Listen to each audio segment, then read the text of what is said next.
Hello there. I'm Keel Saronin Beatmaker. And on this episode of the Monday Mindset, we're going to be talking about the way of the Taoist, Confucianist, and Buddhist.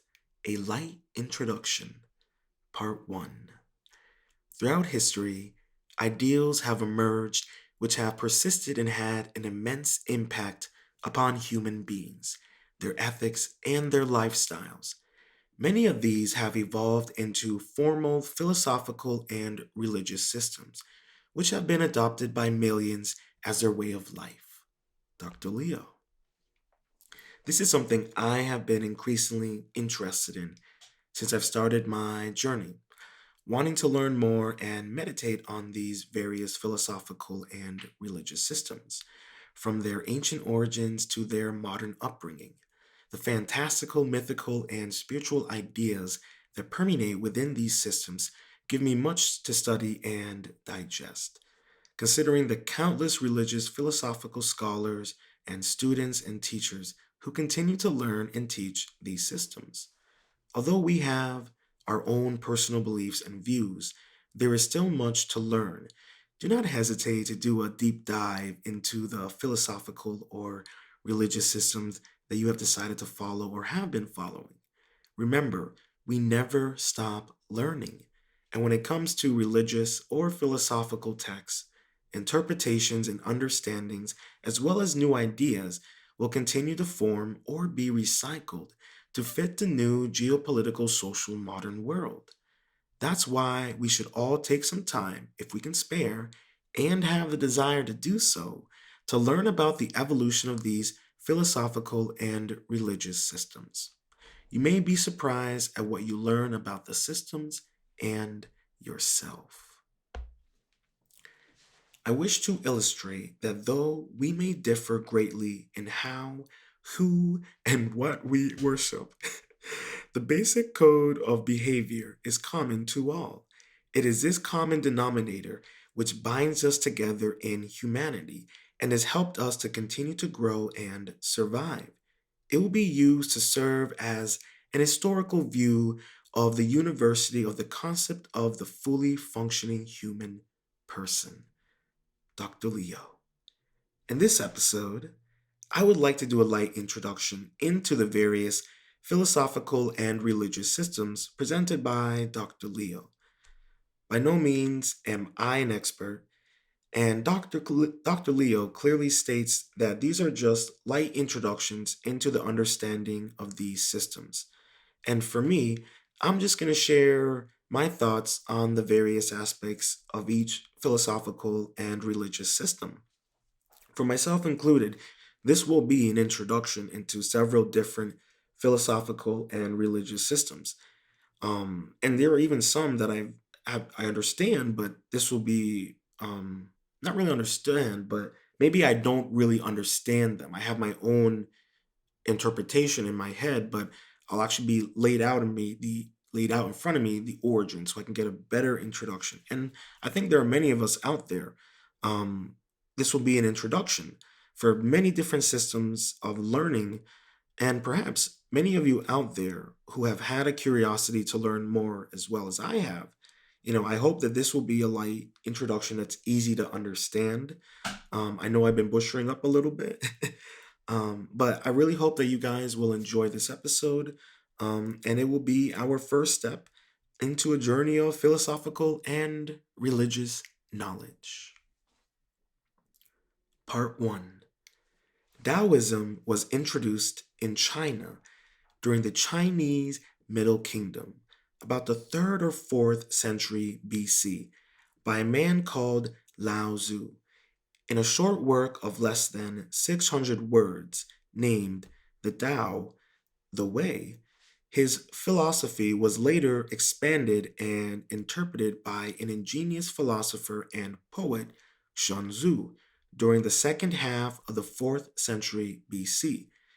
The major game of the Taoist philosophy is toward the internal integration and harmony of each person.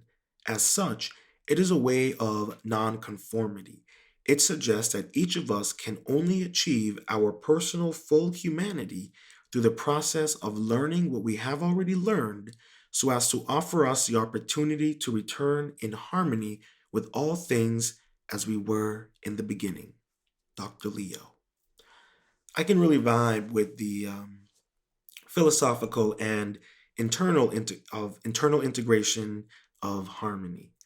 Considering our technological and modernized world, integration and harmony would be considered taboo.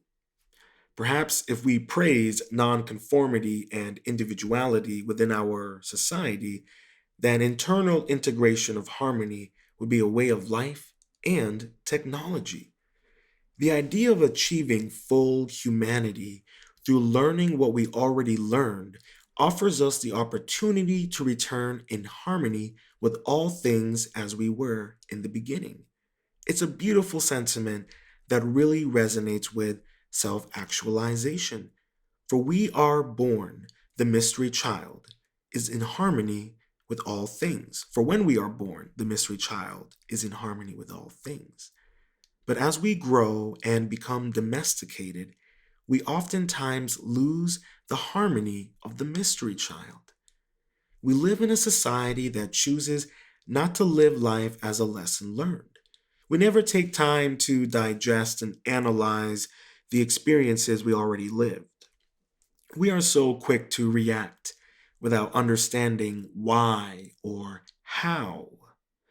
Then we ask ourselves why or how do we keep making the same mistake or end up in the same situation? We don't take the opportunities that come with living as a lesson learned. And one of the many opportunities that come with living life in such a way is the harmony that comes with living with such a mindset. This mindset of harmony allows us to appreciate the art of living, for each breath we take is a life worth lived. Egotism is seen as being at the root of all disharmony and thus the main causal factor of human suffering. Lao Tzu. This is a timeless statement, especially in regards to Taoist philosophy. We live in a society that thrives and monetizes the ego of the individual and the tribe. We desire to experience and exploit the ego of others and ourselves for the benefit of the masses and for the fame and fortune. We're willing to sacrifice our own humanity for the vices that come with egotism. Like an addictive drug, the ego causes great suffering in the guise of pride, confidence, arrogance, and love. How many of us have experienced toxic relationships, friendships, or family members, co workers due to egotism of the individual? They thrive off of forcing the universe to revolve around them.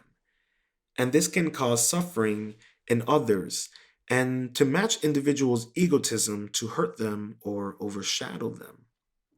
You see that in social media, on reality shows, in celebrity gossip and conflicts, seeing people living and dying by the ego of the sword in regards of their careers or political ambitions and what have you, regardless of the suffering and disharmony that is done on themselves and those around them. For as long as the likes and the follows keep on coming, it will continue to feed corrupted egos, individuals who prefer to live the false self rather than learn and become fully actualized. See, we are taught to fight for rights, desires, and needs with the ego rather than approach as a human, because a human is more than an ego. But we are domesticated to devalue humanity and uplift tribalism and egotism. So that is the easiest way to manipulate and control us. That is the easiest way to continue this disharmony and human suffering on a massive scale. We become indoctrinated by the tribe of the ego, this toxic ego mentality that we are the sun and our light is all that should be seen, when in reality, we are eclipsing the world with the false self. The false self thrives on the ego. It cannot bear to stand and look at the true self. For there lies accountability and self actualization, a journey marked with acknowledgement of oneself, understanding of one's weaknesses and strengths within their personal universe. How often do we lead with our ego rather than our instincts? We have all been there. We have all made the same mistake. How many of us take the Confucius route? Learn to listen to our instincts, for there resides all the knowledge from all of our experiences. The person must strive to become egoless. With the loss of ego, with the loss of the ego desires, one is also released of inner conflicts. Lao Tzu. As much as I agree with this statement, I have to disagree with it as well. I feel that it is unhealthy to completely disregard the ego. The ego is a part of us just as much as the oxygen we breathe. With the ego comes an aspect of our personality. To erase it from yourself, in my opinion, could do more harm than good. The ego provides an extra layer of confidence in ourselves, even if it's a fool's hope. I always say, as long as you look confident and act like you know what you're doing and saying, you just might surprise yourself and everyone around you. I can assure you from personal experience, if it wasn't for the ego, I don't think I ever would have pulled off some of the things I have. The ego can do incredible things if balanced with self awareness. You'll be able to convince yourself to achieve the impossible. How do you think Lando always stayed in the game, or Spider Man always has the last laugh? What I'm trying to say is that ego, when balanced with self awareness and emotional fortitude, can help an individual accomplish more than they believe in themselves. That's the strength and value of the ego. It can provide that extra edge we all may need, regardless of the situation. I cannot stress how important it is that you are emotionally balanced and self aware when it regards to the ego. Lao Tzu suggested that fully functioning person would therefore have few desires and be unattached to people and things. They would live in terms of their own self estimation, not that of others. Dr. Leo. I think that this is something that we do not value in our society. You know, you um look how attached we are to the ideas that are represented in certain desires. And what I mean by that is, for example, you look at like Instagram, or Twitter, the desire in those social applications is to be known, to be followed, um, to have influence. And think about the things we ourselves have done personally, or have seen other people do, um, to get influence, to have a level of influence where they can, you know, I mean, you look at Elon Musk. All he has to do is tweet about, Dogecoin or Bitcoin or Etsy, anything, and the stocks go crazy. Um, that level of influence on Twitter or even on Instagram with, whether it's the Instagram models or the Instagram, you know, tarot card readers and all that fun jazz. You look at all of that, and even some of those people, they will claim that they're fully functioning people, but it, it's not really a fully functioning person. It's more of a fully functioning ego. Um, and we live in a society where these desires of being an influencer or yeah, just that desire of being an influencer, it's such a negative um desire. Um, and it's, what Lao Tse is saying, it really does, it is a form of suffering if you think about it. And what I mean by that, it's a form of like, I mean, I'm gonna get deep here with it, but like, it's a form of self-harm.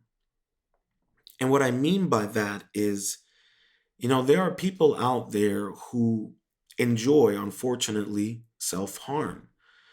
And whether and I look at social media and Instagram and those things in a form of self-harm because even we'll look at the comments, and whether they're negative comments, we'll look at them, we'll react to them, we'll bathe in it. And that's what I mean by self-harm. Like, think of the countless people who have made, TikTok videos, YouTube videos, whatever it is.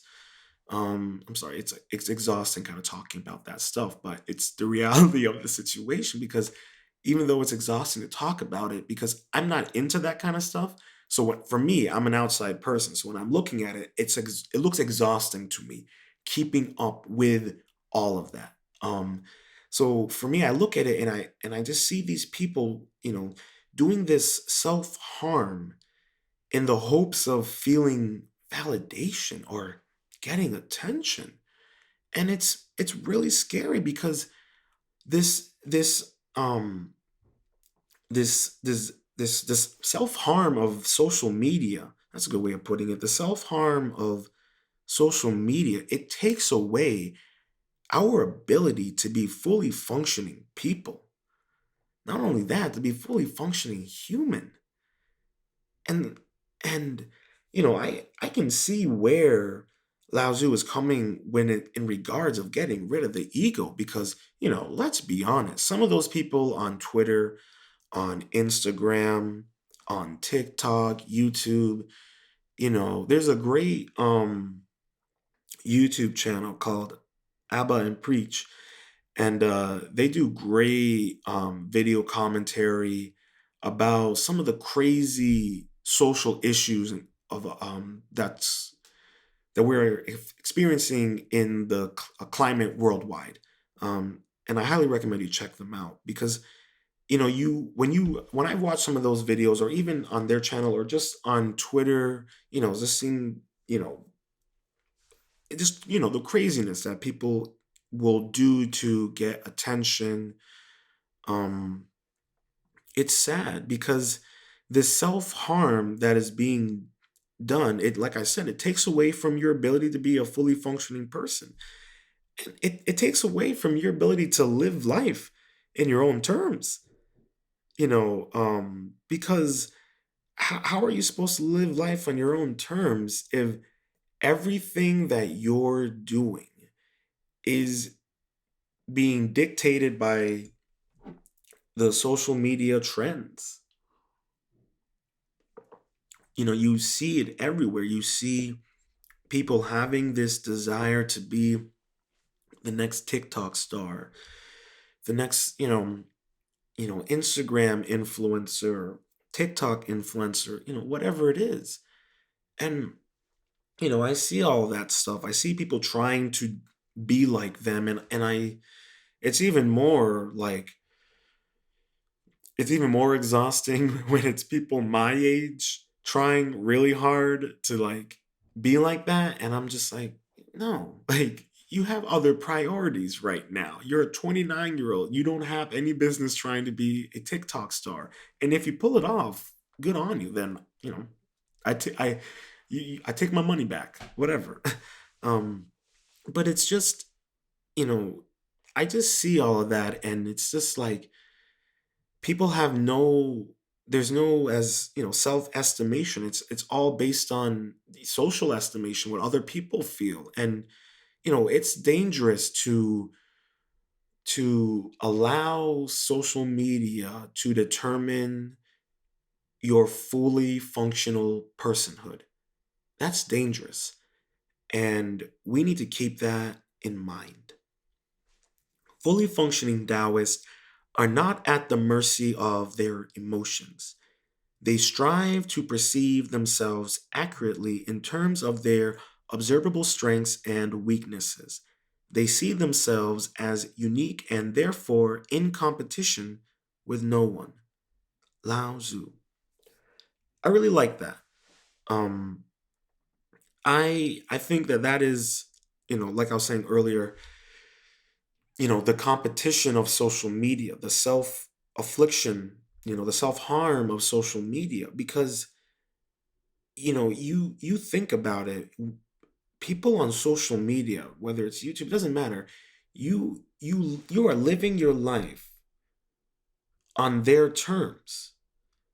You're expecting them to dictate your life. I mean, this is a little dark, but unfortunately I saw this article online about a YouTuber who who murdered his girlfriend by putting her out in like minus 30-degree temperature somewhere in Canada, I think, or I don't know where. But he did that because his followers on YouTube were egging him on, and she died as a result of that. And this is what I'm talking about. You know, if you think about that, his emotions were driven because he had his followers. They were just bathing him with that. I don't know, bathing him with this such a negative, dark perception of influence that he could be the judge, jury, and executioner for an innocent woman, his girlfriend. Like it doesn't make any sense to me why we are we are so dictated within the self-harm of social media that is dictated by emotions. And it's not even healthy emotions. And I understand, why a fully functioning Taoist would, especially during this climate, would completely disregard the ego, especially if they had to live within the modern technological world in a city. Because look at what the ego has done. I bring that YouTuber up as an example because that is the example of an individual who let his ego drive him to murder somebody. And you know how are we supposed to perceive individuals in terms of observable strengths and weaknesses if what we're seeing is not even them? It's the false self. So that's why I'm bringing that up, because we need to be able to perceive people accurately for who they are. And I'm seeing that with the Taoist perspective, regarding, disregarding the ego. It allows you to perceive your observable strengths and weaknesses more clarity because you're not allowing the ego to brush aside or downplay your weaknesses and hype up your strengths. Um, and then because of that, they're not in competition with no one. You're not being driven by your ego, so your ego is in you look at influencers on Twitter or YouTube, or you look at people just getting, trying to stick it to that one the woke Twitter movements and all that stuff. It's like, they thrive off of just, sticking it to someone. They thrive off of having this, excuse me, having this competition of, excuse me again, who can hurt someone the most, who can, say the craziest comment, who can, you know, have the most revealing photo without being revealing, whatever it is. Um, I I see all of this, and it's like they're in competition so much with other people and themselves as well. Because I think this is one thing that's kind of interesting about the fully functioning Taoists is they're not at the mercy of their emotions. So they're not in competition with no one, but that also in my perspective, that would include themselves as well. Because we as humans, we're also, you know, we're at the mercy of our emotions. That's a fact. You can argue that to the moon with me, and I'll, die on that hill. But, that makes me wonder if they view that the ego puts you in competition with yourself, but other people, because you're viewing everyone around you through the guise of your ego rather than through the guise of being a fully functioning person. You're not looking at people as humans. You're looking at them as a competition, as a threat to your your masculinity, or whatever it is, your followers, your influence. Um and that is something that is dangerous. And like I said, how many influencers, YouTubers, whatever it is, have committed crimes, have exploited people, exploited religious landmarks and whatnot for the sake of getting views. And think about the emotional impact that has on people who are seeing that. The positive, not positive, but it makes that type of behavior okay, and it spreads. You have these people who have disregarded the true self and have fully given into the false self, and they are promoting this behavior that prevents other people from being fully functioning people, fully functioning human beings. You're spreading that negative mentality, and it can cost lives. See, Taoists see power in morality, and therefore are sensitive to society and the feelings of others. They are non judgmental in attempting to respond to the attitude of others more than their actions. Dr. Leo. And, that coincides really well with what I was saying earlier. Like, they care about life, they care about people, they care about the individual. And they're not making judgments on people regardless of their skin color, their whatever their beliefs are, their sexual preference, or um identity, you know all of those kind of things that social media thrives off. And that's what I was saying about monetizing the ego, is that you look at a lot of some of these woke movements, and how they are so quick to the very things they hate, are so quick to to practice and inflict upon other groups. And you see all of that, and you just see how if we taught a little bit of Taoist philosophy in middle school, that was part of the curriculum. Take out what is it that they taught? Like, why are they always teaching this? Latin, yeah. Take out Latin, put in Taoist philosophy. Why are we teaching Latin in schools? I don't know why. That is a little weird to me. But hey, all I'm saying is, if we applied some of if we had a class that kids could take on, philosophies at a young age, that might help, further expand their ability to appreciate morality and to be sensitive in regards to society. And I think that with Taoism, I see why they want to go egoless, because it makes it easier to appreciate and see the value within morality, to be even more sensitive to society and the feelings of others, because you're not filtering um society and the feelings of other through your ego first, which many of us do in regards to anything in our life. We will filter it through our ego. Constructive criticism, anything, we filter it through our ego first. And we then make preconceived notions of judgments and feelings towards the person, or whatever it can be. Um and I can see why Taoists thrive on, getting rid of the ego, because then you can't do that. You're not filtering life through the ego. Um, and I like that. You can't don't filter life through the ego. I'll store that in the back noggin.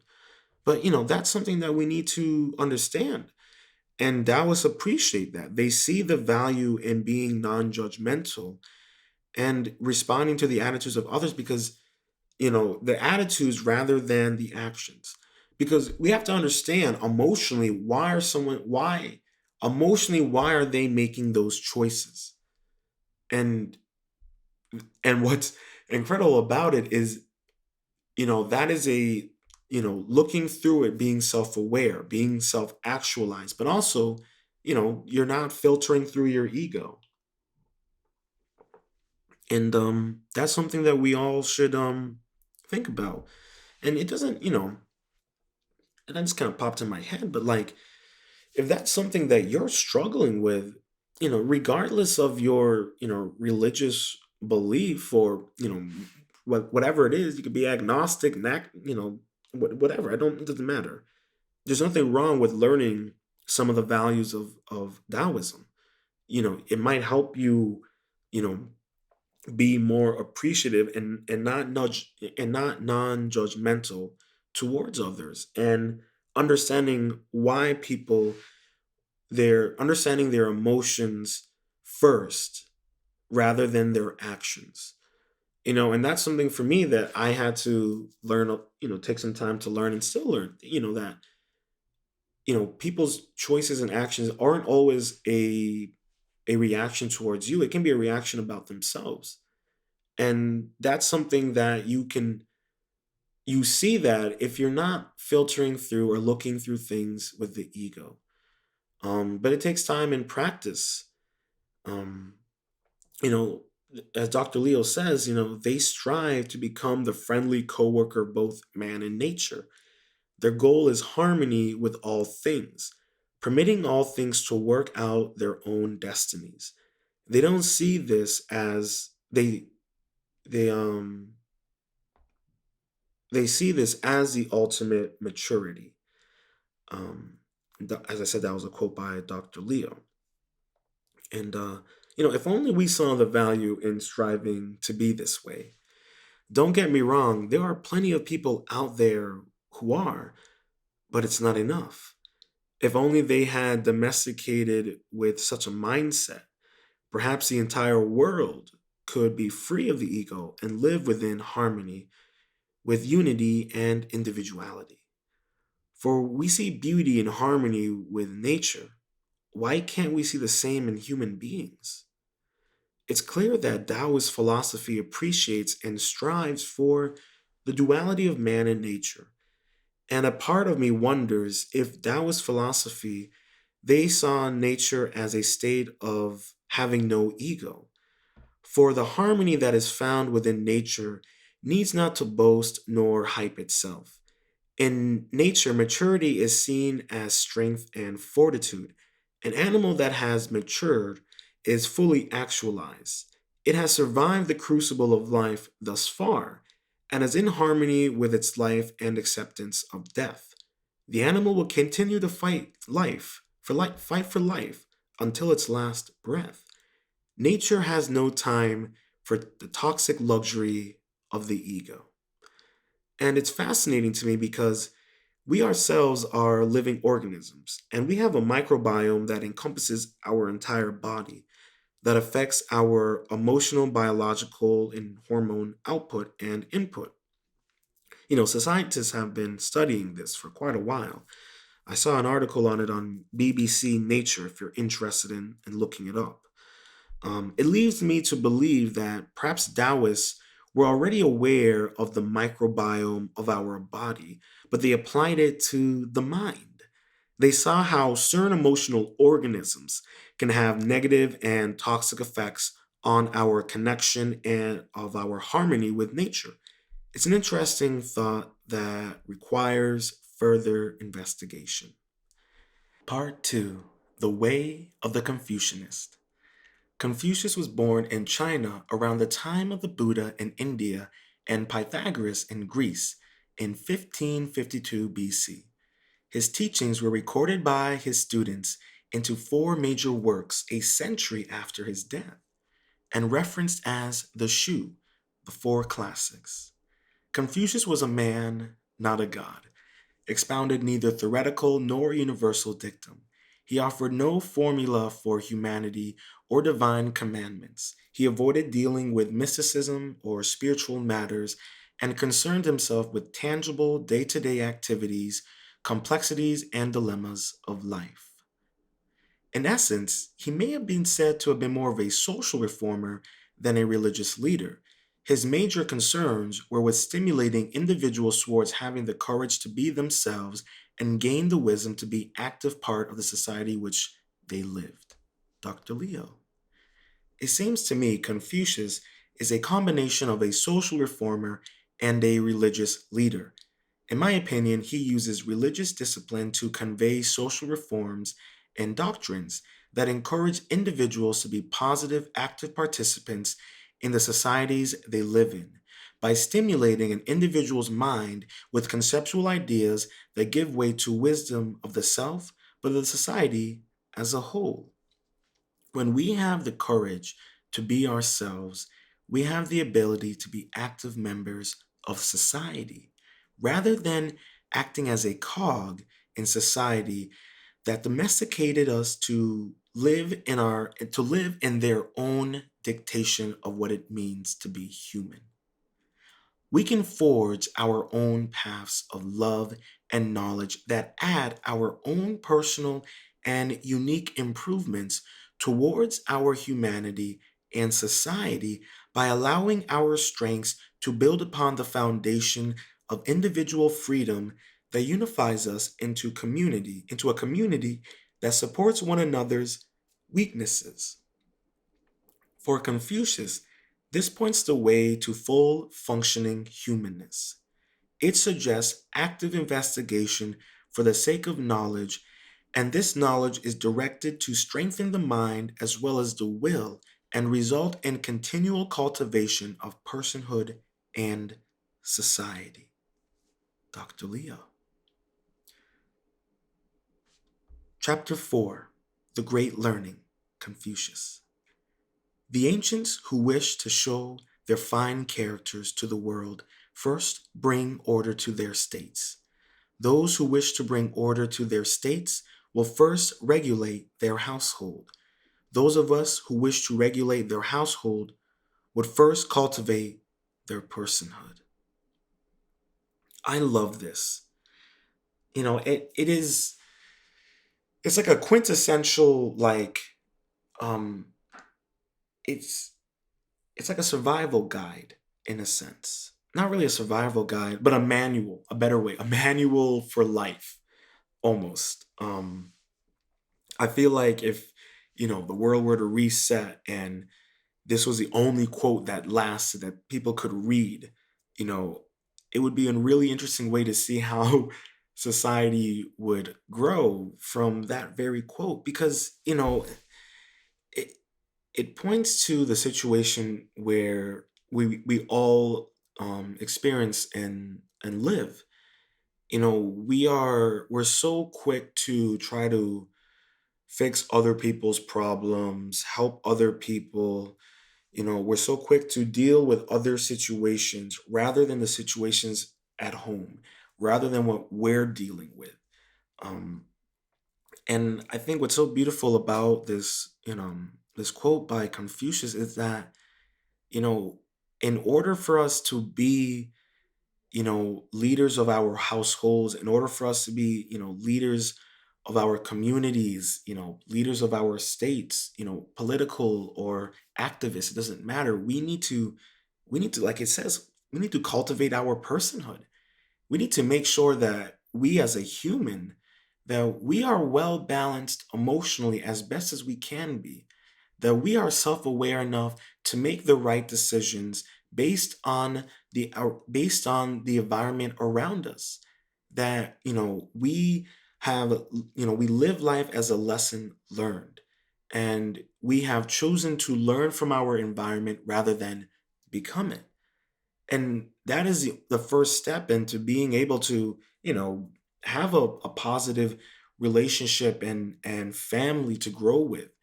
Being able to be an active member of your community that people look to as an example. They are motivated, they are driven by you.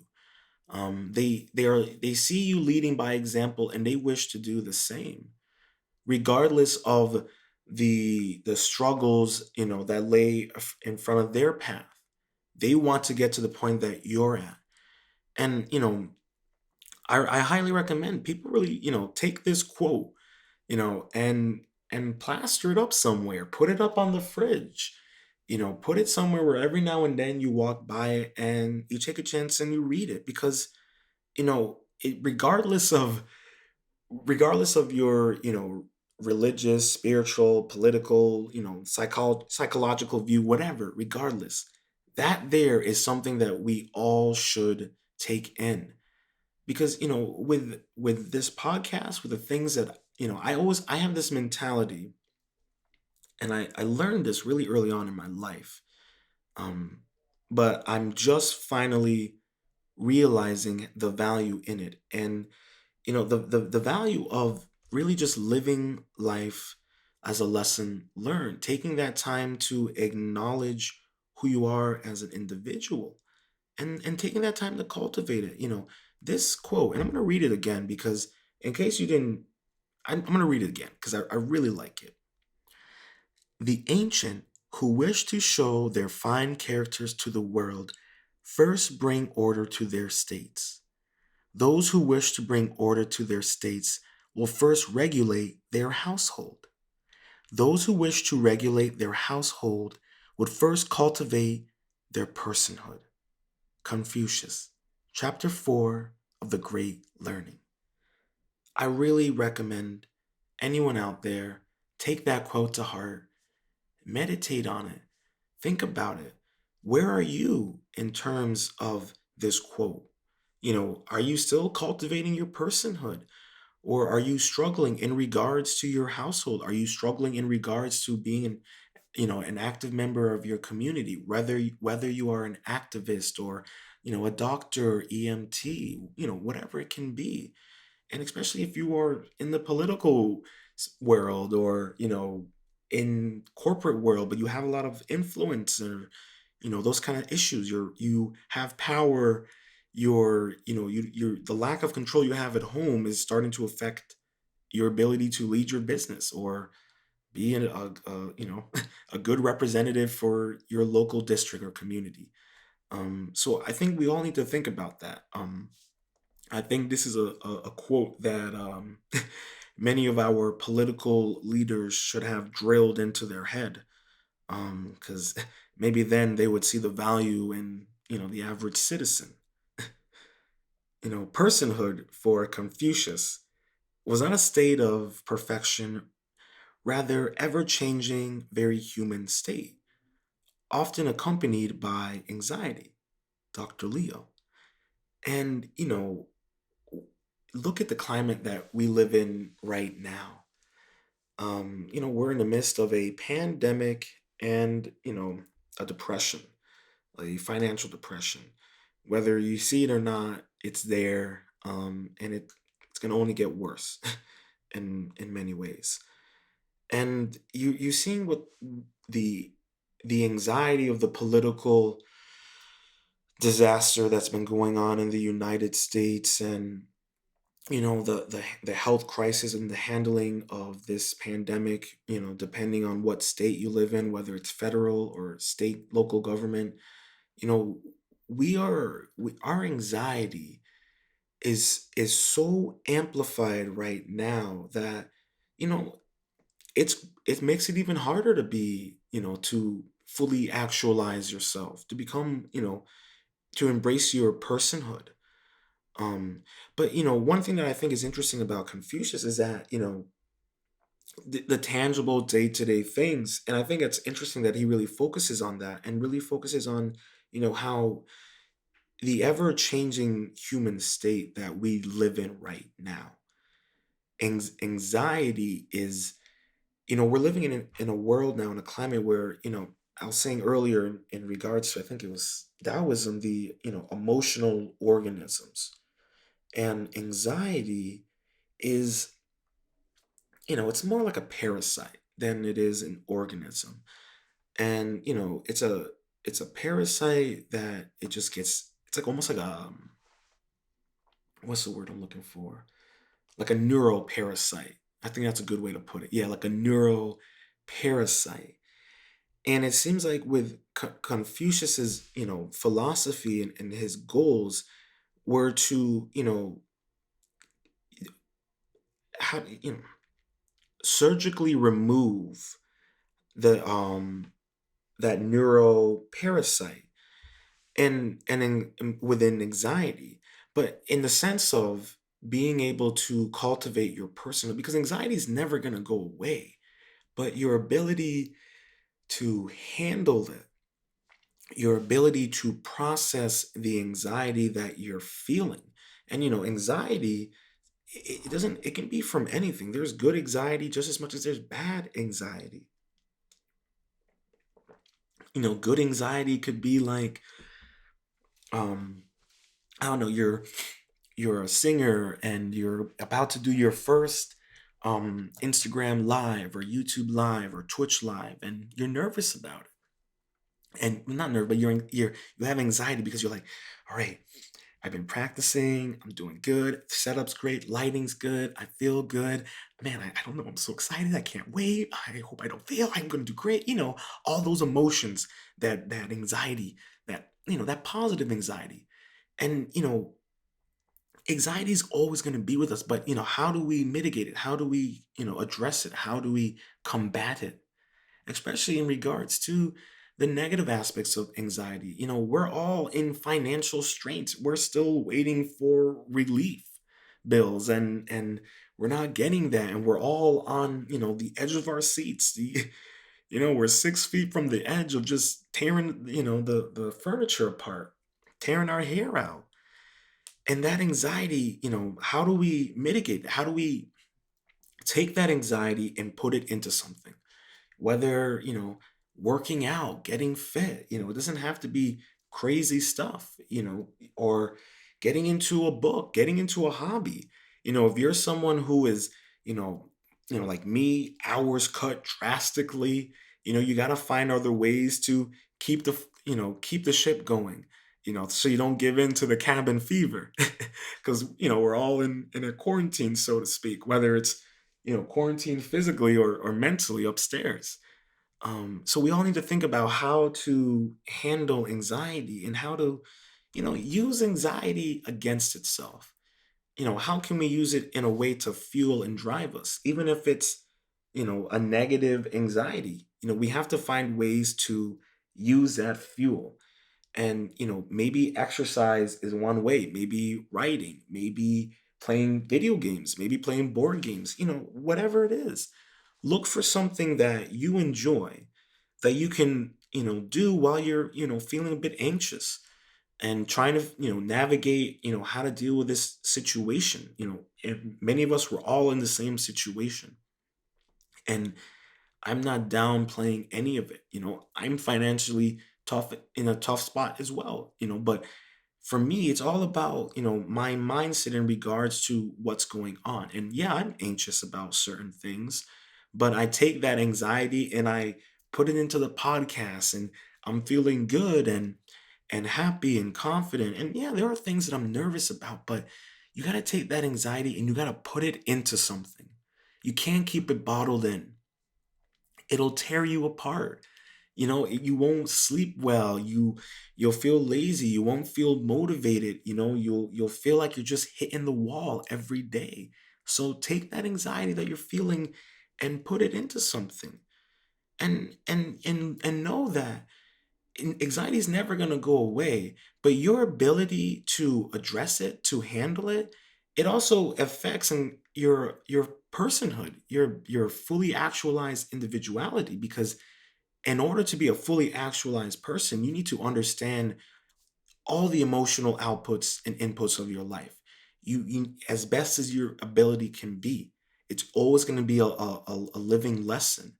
And anxiety is always going to be a living lesson that, the tactics and techniques that help you, deal with your anxiety. Maybe they worked for you, 3 years ago, 5 years ago, but they don't work now. You're a different person than you were 3 or 5 years ago. So you have to evolve your ability to deal with anxiety to where you are now. And that might be having to take a deep dive into yourself. And that's never fun. And most often, that adds more anxiety. But if you want to be a better person, if you want to be a fully functioning person, you got to take those risks and know that in the end, they're positive risks. They're healthy risks. They're good for yourself. You need it. It's good for your mindset. Don't be afraid of it. A Confucius fully functioning person will not only be concerned with self-cultivation in harmony, but would be equally concerned with relationships with other human beings. There is, therefore, no place for negligence, hypocrisy, dishonesty, deceitfulness, egoism, or provincialism. For the goal of the fully functioning Confucius is a unification of all things, and the wedding of the polarities of self giving and self loving in which they believe are one. Full humanity for the person comes from one striving for human cultivation and perfect ability and applying this perfecting unification for self to others, the state, and the world. Dr. Leo. Part 3: The Way of the Buddhist. The teachings of Buddhism arose from an unusually sensitive concern and inquisitiveness regarding human suffering. They were the thoughts of an Indian prince in the 6th century named Siddhartha, who questioned the purpose of pain, sickness, old age, and death. Modern Buddhism has taken basically three distinct forms: a more established form called Hinayana, a rather diffuse form called Mahayana, and an esoteric form called Tantric Buddhism. I apologize if I butchered the first two. I practiced beforehand. You can practice all you want. Commonalities in their ethics do exist. For example, it can safely be said that all sects do not attempt to achieve a resolution of human conflict by means of internal integration of personality. The goal is to achieve harmony with the ultimate oneness. This process may take several cycles of rebirth before one can achieve true transcendence as Buddha did. This formed the basis of the Buddhist teachings. The main concern in Buddhism then is with the person in the person's life on earth, with suffering and how to be rid of it.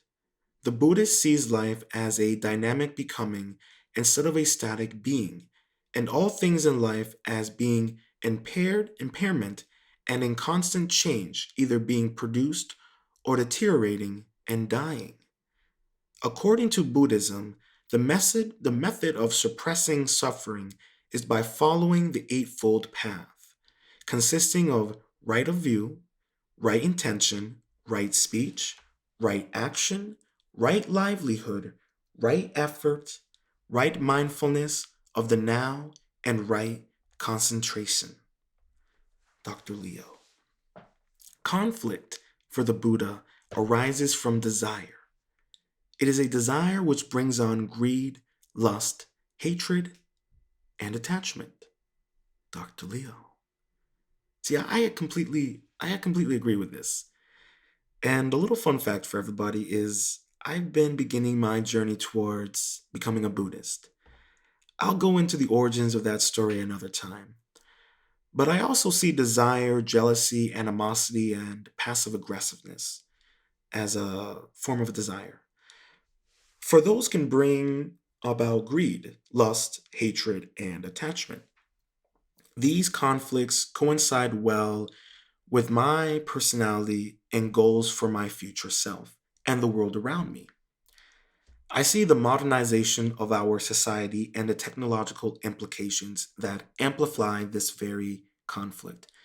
And as much as I love and appreciate and grateful for technologically modernized society, I am fearful and vigilant of the conflicts and the implications it will have on our spiritual, mental, and emotional well being.